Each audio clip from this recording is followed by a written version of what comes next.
Hey, and welcome back to another episode of PumpkinSpook, and here I am just patrolling the battle ramparts of PumpkinSpookville, just making sure there's no more raiders doing any more surprise attacks. As mentioned before in previous episodes, I have been getting attacked quite a lot, and I think it may also have something to do with that nearby village over the hill behind me, but I went to visit that village and there's only one survivor left, so I think they have been getting attacked without realizing, because sometimes the raiders would head towards my way and their spawn point seems to be between my base and their village, and if I'm close enough they'll head towards me, and perhaps they've gone to attack the village on other occasions because I was close enough when I did not go to engage them. Who knows? But all I know now is that there's one poor little villager left in that village, which I've barricaded for safety, and one day I'll transport him to this village, or vice versa, to get the population going again. But anyway, let's get on with today's episode of PumpkinSpook. Now, let's just dock our little rowboat here. Whoops, got a bit wet there. Alright, now let's head on up and show you a nice little build I've worked on. It's pretty much complete, so we'll head on over to the main base. First of all, we'll head on into the storage shack just to show you some of the things that have been happening below ground. Now, that wall construction I was walking along before was pretty much crafted from all this mining I've been doing down here. I'll just show you the quick strip mining I've done down here. Found a lot of great resources, and straight down there was where I found diamonds, but we'll head on over in this direction. There's a bit of a bridge I've built here. It comes out into an open underground crevice, as you can see, but straight ahead is where I've been doing a lot of strip mining as well. And I don't know, I've got another idea for this zone. Once I make it higher, might build some sort of underground sort of utopia. Now that I got Silk Touch and can harvest grass, I might make some sort of underground utopia with grass and trees under the ground. But hey, look, that's me, another project on top of other projects I've yet to finish, like the wall. Okay, and just quickly show you over here, came across a zombie spawner, so another great thing to work on. Yes, I know, another project to get a XP farm going there. Now, what we'll do now is we'll head on back above ground. But yeah, that's just another idea, some sort of underground forest or utopia. Who knows, another project amongst other incomplete projects. Anyway, let's head on back up and show you another masterpiece I've completed. Now we'll make our way back up these stairs, and yes, I know, the entrance to my mine is pretty much through the little storage shack. And as I mentioned before, it's a good idea to sort out your storage early in the game, because I have started working on a new storage room and it's going to be a bit of a headache moving everything across, but it's got to be done because this storage shack is just too congested, too many chests, not enough room. There we go, close the hatch. Now let's grab some resources here. Actually no, don't need resources, but just to show you there how messy those chests are. So we've been working on a new underground storage, which we're going to head over now to and show you. There's the old tavern I used to live in, and here's the new base I now reside in. Now, I've got to work on some more roads too, by the way. Got a lot of nether brick. Got to harvest some more from that fortress as well. Now, as I mentioned in the previous episode, what is in the basement?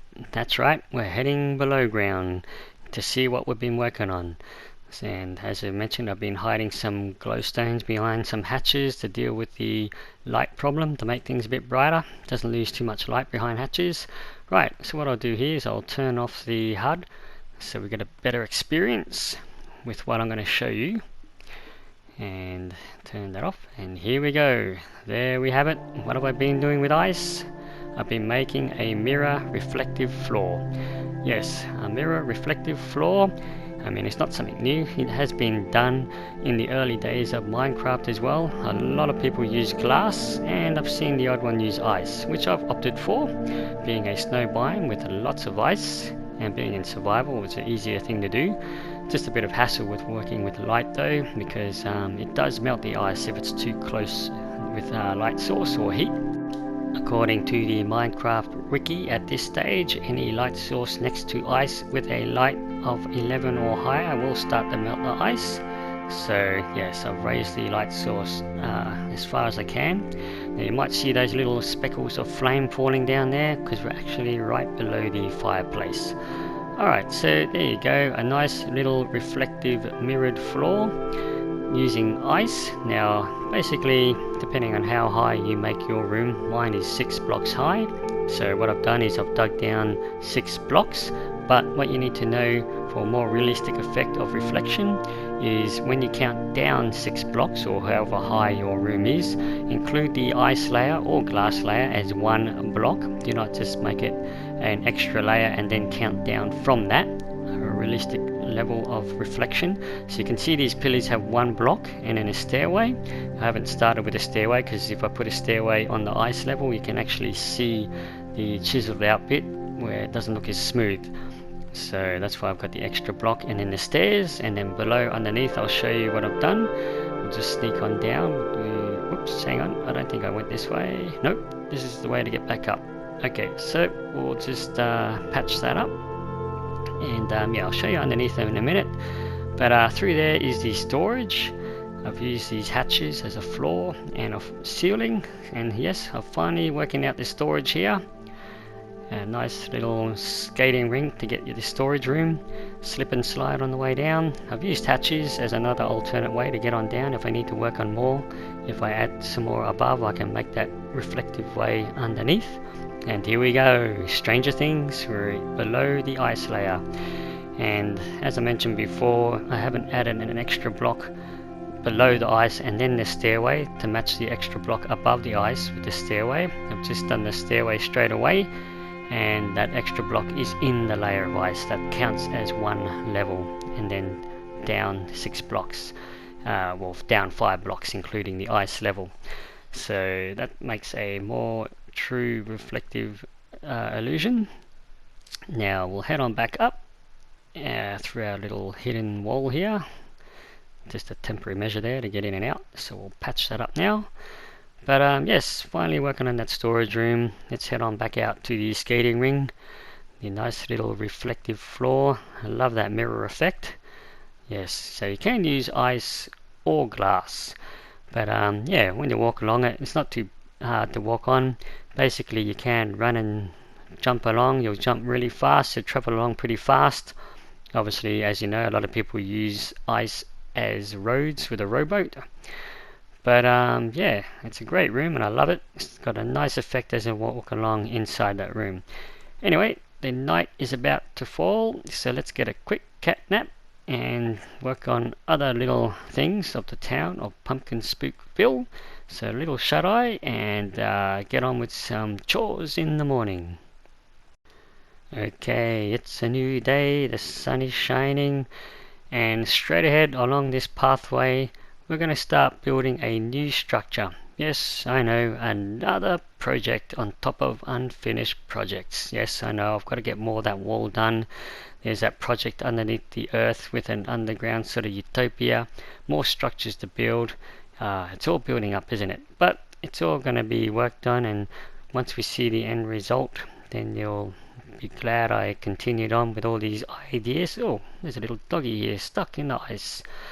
But yeah, I have to start filling up this little cavern maybe with dirt, because I'm going to build on top of this. Now we might as well free this poor little wolfie here. Hey buddy, I'll get you out of the ice. How long you been here? Alright, let's get him out. Should be enough. There you go buddy, out you go, you're free. Yes, I know, thank me later when I'm in trouble. Alright, so we're just going to finish off some more roads, but where I'm standing now I'm going to build a new structure. And you'll see that in maybe the next 1 or 2, who knows, 3 episodes, depending on what other projects I plan on working in between. So I'll have to make some more roads up to here. So yeah, I'll build a new structure, another project on top of all my projects. Straight over that hill is the village I was talking about earlier. Okay, I've been digging away and that dog I freed has been following me all over the place. I guess he is very grateful for freeing him from that little ice cavern he was trapped in. So maybe I'll go keep him as a pet. Something to stand guard while I work away, like now in the middle of the night. Something could sneak up behind me. It'll be a good idea to have a dog, I guess. So I might go get some bone and go tame our new little friend here. Ah, yes, been digging away at the snow still at it. A lot of snow. I've let the snowfall get quite heavy. My bad. I mean, I could use a shovel, which will be faster, but I just don't want to deal with snowballs at the moment. So it's not too bad what I'm doing now. And oops, something's coming to get me. Oh, hello, you friendly neighborhood spider. He's hit the daylight, so he's become friendly, but I don't want him hanging around. Come on, you hairy fiend. Oh, he got me. All right, take that. All right. Yes, I'm definitely going to have to tame that dog, and that way he would have helped me defend while I was busy, in case something could have even snuck up behind me as well. Let's go get some bone for my friend here. Okay, I got myself a bone. Here you go, buddy. You're still hanging around. That's good to see. Let's tame you. Okay, we want the hearts. There we go.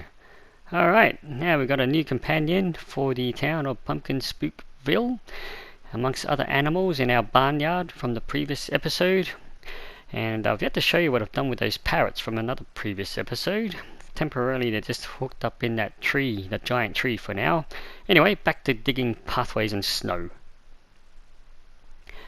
Okay, so here we go. We've got some more parts happening here.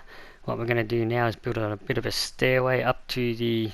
Oh yes, that's what you get for dealing with slabs. I mean, as I mentioned previously, definitely need the lower slabs that take up the lower half of a full block if you're living in a snow biome. That way the snowfall does not hide it, and that way you can still see your roads and the paths.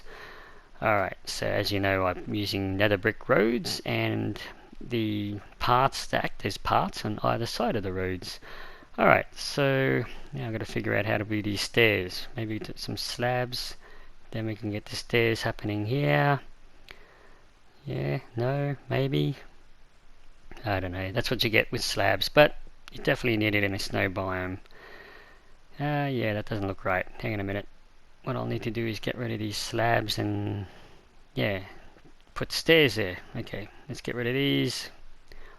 Back to the drawing board. And put stairs there. There we go. And that makes it blend in a lot more better. Alright, so there's the beginning of a stairway to a new structure. Yes, a bit of a surprise. If you want to know what it is, well, you gotta basically keep up to date in the next episode or two, or maybe 3 if I get another bright idea in my head of another project to work on top of all my other unfinished projects. But yeah, look, we might as well get these roads happening, get the infrastructure right before we get the buildings happening. So there's our nether brick stairway. Decided to use nether brick because my portal is not far from a fortress, and I've been chipping away at the fortress and using the it's a bountiful amount of nether brick, of course, from fortress.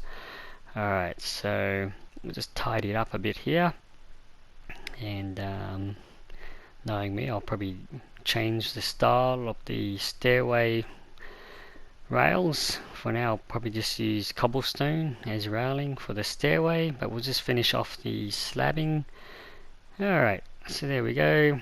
Got some infrastructure happening now with roads, and that way we don't have to trudge our way through heavy, thick snow.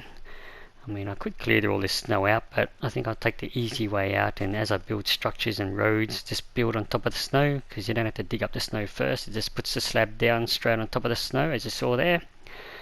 But yeah, let's see what we can do with this stairway here. Yeah, that should do for now. I'll probably sort of work on the style of the stairway later on. Just get a quick design done before night falls. It's starting to get a bit dark right now as we speak, and I think I've left my dog sitting in front of the door of the main base. Now these cobblestone blocks which I've used here and around the wheat farm, I could probably use some sort of decorative design, like a fence post or a pressure plate or a button perhaps, to stop snowfall from building on top of these flat surfaces of the cobblestone. But there we have it, just a basic design for now. Okay, now it's starting to get a bit dark. The sun is going down and I've left me trusty guard dog somewhere. So let's go have a visit with him before it gets too dark. Anyway, night has fallen. Let's go see our trusty dog. Gotta give a name for this dog. But any new viewers out there, if you like my episodes, please subscribe and like, and there'll be a lot more to come. And now we've got to figure out a new name for you, buddy. Any ideas? Feel free to comment. But I'll see you all next time. Thanks for watching.